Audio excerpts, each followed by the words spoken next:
Everyone, at ayan nga po at ako ay maipapakita sa inyo guys, at pagkakadami po na naman dala ng aking amo na galing sa Algasim. Ito guys, tingnan ninyo, at ito po ay napakamahal sa atin sa Pinas. So dito tingnan ninyo kahon-kahon.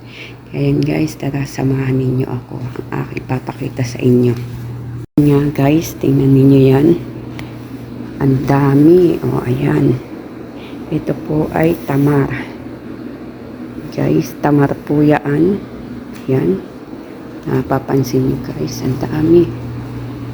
Nagre-ready na naman po sila sa Ramadan. Dahil maaga po ang Ramadan, ayan, may iba't ibang tamar. Guys, ayan. May iba't ibang tamar tayo. Ayan, tamar na pula. Tapos ito, yung malalaki. Ito masarap to guys pag kulay dilaw siya. Yung malutong. Ayan. Ayan. Siguro itong iba ay ipamimigay. Bibigay nila ito kasi nga ganyan sila. Bibigay sa mga kamag-anak, ganon. O diba? Ang galing. Dito mabibili ng mura lang yan. Yung mga tamar na yan. Diba guys? Ang dami, grabe.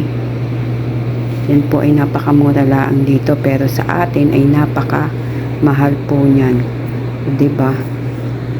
Kita nyo guys, grabe. Napakamahal po ng gantong tamar sa atin, diba? So, pag nahingi kami ng ganito, pag nauwi po ako ng Pinas, binibigay naman sa akin hindi fresh. Diba? Fresh daw. Ang binibigay po nila sa akin ay yung nasa plastic na may asukal na siya. So hindi na siya, okay pa rin siya, pero mas maganda po yung fresh, di ba? Para malinamnam. Ayan guys, hanggang dito na lang ang aking video. Thank you for watching. Ayan, kung di ka pa nakaka-subscribe sa akin, click on the bell para updated ka sa aking buhay. Thank you. Enjoy everyone. Love you all.